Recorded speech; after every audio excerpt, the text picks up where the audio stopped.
Good morning everyone.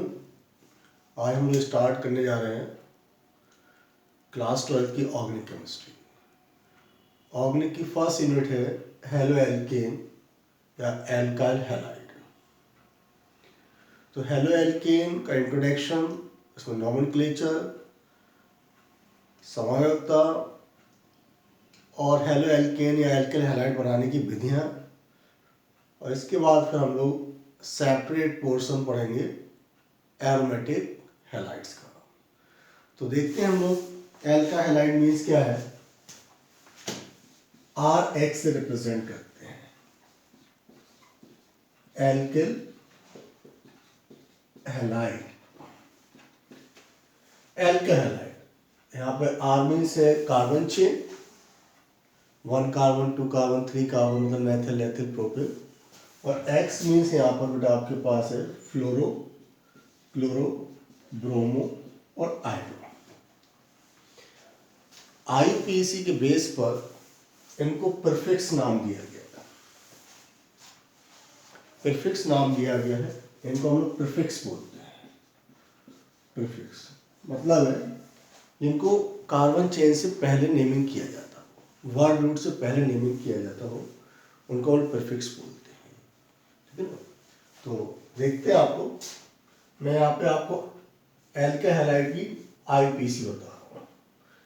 ठीक है, नामांकन आप कह सकते हैं एल्किल हैलाइड का नामांकन आर एक्स। एक्चुअली में आईयूपीएसी सिस्टम में इस एक्स को आप बोलते हैं हेलो, एफ को बोलते हैं फ्लोरो, सीएल को बोलते हैं क्लोरो, बीआर को बोलते हैं ब्रोमो और आई को बोलते हैं आयोडो। ये सब प्रीफिक्स है जो वर्ड रूट से पहले नेमिंग की जाती है। ये सब आपके पास प्रीफिक्स है। क्लियर। तो जब भी आप किसी का नाम लिखते हैं, जैसे आपसे कहा गया है आर एक्स है, तो यहाँ पर आर एक्स में आर आपके पास कार्बन की लॉन्ग चेन है और एक्स आपके पास क्रियात्मक समूह है। लेकिन वो क्रियात्मक समूह कैसा है? प्रीफिक्स क्रियात्मक समूह है। ठीक है, इसको पहले लिखा जाए। ठीक है, तो जैसे आप इसको नेमिंग करेंगे तो क्या लिखेंगे? हेलो, और कार्बन की चेन है आपके पास एल्केन, हेलो एल्केन। तो इसी तरीके से मैं आपको यहाँ पर कुछ कंपाउंड्स लिख रहा हूँ, इनकी नॉमेनक्लेचर आपको क्लियर करता हूँ।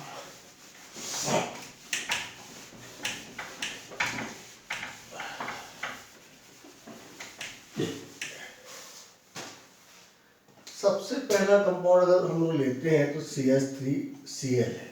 वैसे तो क्या बोलते हैं? Methyl chloride. जब आईयूपीएसी की बात करते हैं तो रूल को फॉलो करते हैं। रूल के अकॉर्डिंग क्या है? कार्बन की लंबी श्रृंखला बनाना है। श्रृंखला ऐसी बनाते हैं जिसमें क्रियात्मक समूह को भी लोएस्ट पोजीशन मिले, कम से कम अंक मिले। तो 1 एक ही कार्बन की चेन है, 1 पे क्लोरो है और एक कार्बन की चेन है, तो आप लिखेंगे 1 क्लोरो, एक कार्बन की चेन है मीथेन। अगर मैं यहाँ पर आपसे कहता हूँ कोई और कंपाउंड मैंने यहाँ बनाया हुआ है, एथिल ब्रोमाइड। क्या है आपके पास? Ethyl bromide. इस एथिल ब्रोमाइड का अगर हम लोग आईयूपीएसी नेम करेंगे तो रूल्स को फॉलो करते हुए पहले प्रीफिक्स को लिखा जाएगा आपका, मतलब बीआर को लिखा जाएगा। तो 1 पे कौन आ रहा है? ब्रोमो। कितनी कार्बन की चेन है? 2, एथ, सिंगल बॉन्ड है इथेन। एक दो और मैं आईयूपीएसी आपको यहाँ देता हूँ, जैसे मैंने लिखा हुआ है दिस वन। ठीक है, ये आयोडाइड ग्रुप लिया हुआ है मैंने, लेकिन वैसे इसका कॉमन सिस्टम नेम है आइसोप्रोपाइल आयोडाइड। Isopropyl iodide.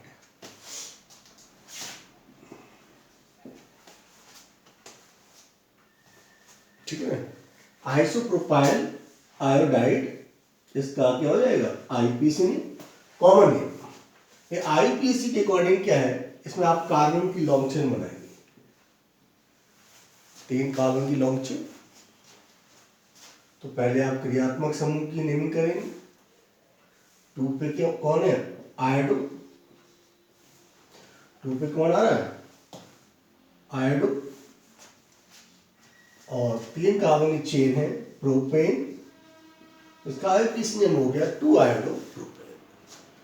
तो इस तरीके से आप और भी कई इसके नॉमेनक्लेचर आप कर लेंगे।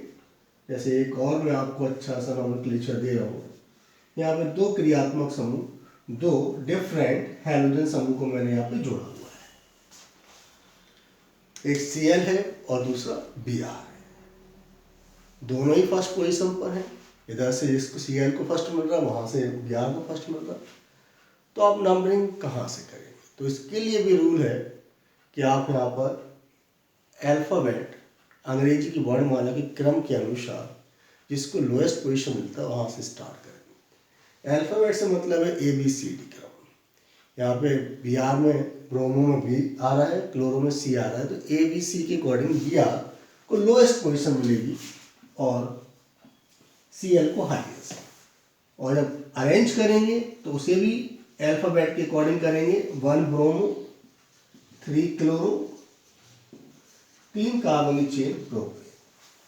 तो एक सिंपल सा इंट्रोडक्शन हुआ एल्काहलाइड्स का, जिसमें मैंने आपको इसका नोमेनक्लेचर बताया हुआ है। ठीक है ना। और प्रॉपर्टीज में अगर हम देखते हैं तो एल्काहलाइड्स समाव्यवस्था में प्रदर्शित करते हैं। अब समाव्यवस्था के लिए आप लोग जैसे 11th में पढ़े हैं, समाव्यवस्था 2 प्रकार, संरचनात्मक समाव्यवस्था और त्रिविम समाव्यवस्था। जनरली हम लोग यहाँ पे संरचनात्मक समाव्यवस्था, स्ट्रक्चरल आइसोमेरिज, कॉन्स्टिट्यूशनल आइसोमेरिज के बारे में पढ़ लेते हैं। तो मैं आपसे कहूँगा कि जो एल्काहलाइड्स हैं वो 2 प्रकार की समाव्यवस्था प्रदर्शित करते हैं। चेन मतलब श्रृंखलात्मक समाव्यवस्था, और दूसरा है स्थान समाव्यवस्था। तो जब भी आपसे कहा जाए कि एल्काहलाइड की समाव्यवस्था बताइए, समाव्यवस्था आइसोमेरिज, तो हम लोग कहेंगे कि एल्काइल हैलाइड्स 2 प्रकार की समाव्यवस्था प्रदर्शित करता है। Number 1 chain isomerism, number 2 position isomerism. Chain मतलब श्रृंखलात्मक समाव्यवस्था, पोजीशन मतलब स्थान समाव्यवस्था, हिंदी में। ठीक है ना। मैं दोनों ही लैंग्वेज में आपको बता रहा हूँ, कोशिश करें कि आप इंग्लिश वर्ड को थोड़ा कैच करें। ठीक है ना। चेन आइसोमेरिज और पोजीशन। तो सबसे पहले मैं आपको यहाँ पर श्रृंखलात्मक समाव्यवस्था के बारे में बता रहा हूँ। मतलब चेन आइसोमेरिज के बारे में बता रहा हूँ। सभी लोग जानते हैं चेन में क्या होता है भाई। वैसे तो समाव्यवस्था का मतलब क्या होता है, वे यौगिक जिनका अणुसूत्र समान होता है लेकिन संरचना सूत्र क्या होता है, अलग अलग होता है, एक दूसरे के समावेशी कहलाते हैं। क्लियर। तो यहाँ पे हम लोग क्या कर रहे हैं कि वो एक एग्जाम्पल में यहाँ पर ले रहा हूँ। जैसे मैंने लिखा हुआ है, आपके पास है C4H9Cl है, C4H9Cl है। इसकी कोई स्ट्रक्चर बनाते हैं। प्राइमरी स्ट्रक्चर आपके पास है CH3, CH2, CH2 CH2 Cl। वैसे तो इसे बोलते हैं normal butyl chloride, normal butyl chloride, या IP से हम लिख सकते हैं 1 क्लोरो ब्यूटेन। इसमें चेन लगाना है। चेन का सबसे बढ़िया फीचर्स होता है कि लॉन्ग चेन का शॉर्ट चेन में कन्वर्ट हो जाता है, लेकिन क्रियात्मक समूह की पोजीशन चेंज नहीं करेंगे। क्रियात्मक समूह यहाँ पे फर्स्ट पोजीशन पर है तो उसे फर्स्ट पे ही ले। 4 कार्बन की चेन है उसे 3 की कर दो आप, तो एक साइड चेन आ जाएगी अपने आप, बन गया दूसरा चेन आइसोमर। ये क्या प्रदर्शित कर रहे हैं यहाँ पे, इन दोनों का अणु सूत्र समान हो रहा है C4H9Cl, लेकिन संरचना सूत्र कैसे अलग अलग है। किस बेस पे अलग है, लॉन्ग चेन का शॉर्ट चेन में परिवर्तित हो रहा, ठीक है ना।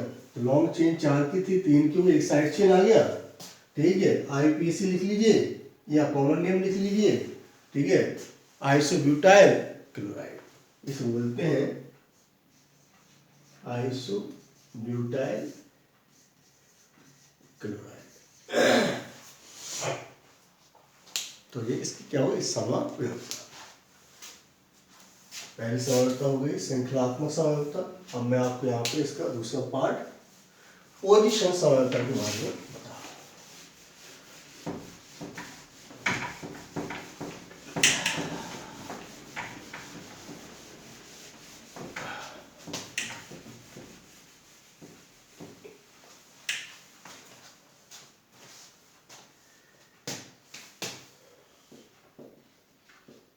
स्थान समावयवता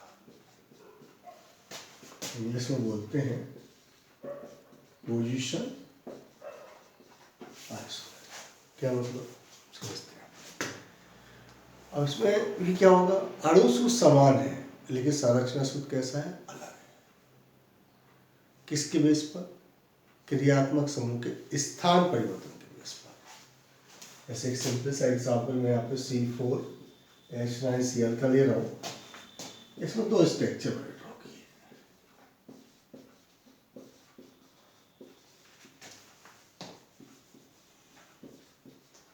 दोनों में कार्बन चेन तो 4 की, या दोनों का जो अणु सूत्र निकल के आ रहा है वो C4H9Cl, या हम लोग इसका IPC नेम लिखेंगे तो आएगा 1 क्लोरो ब्यूटेन, और जब इसका नाम IPC नेम लिखेंगे तो क्या आएगा 2 क्लोरो ब्यूटेन। तो किसकी पोजीशन चेंज है, क्रियात्मक समूह की। तो हम लोग कहते हैं वे यौगिक जिनका अणु सूत्र समान होता है लेकिन संरचना सूत्र अलग अलग होता है, उसमें क्रियात्मक समूह का स्थान परिवर्तित अगर है तो उसे हम लोग बोले स्थान समावयवी। तो ये क्या है, स्थान समावयवी। ये स्थान समावयवता को प्रदर्शित कर रहे हैं। इसका नाम आपको क्लियर है, 1 क्लोरो ब्यूटेन है, और इसका नाम है 2 क्लोरो ब्यूटेन। तो बेटा ये आपके पास सिंपल सा एक इंट्रोडक्शन हुआ एल्काइल हैलाइड्स का, ठीक है। मैं आपको डेली ही एक छोटा सा लेक्चर बना के चैप्टर को कंप्लीट करता जाऊंगा। आप कंटिन्यू इसमें जुड़े रहिए तो आपको पूरा टॉपिक पूरा क्लियर हो जाएगा। मैं ऑनलाइन क्लासेस चल रही है कॉलेज से और घर से आपको पढ़ाऊंगा। थोड़ा सा और मैं आपको बताना चाहूँगा। ये था आपके पास इंट्रोडक्शन।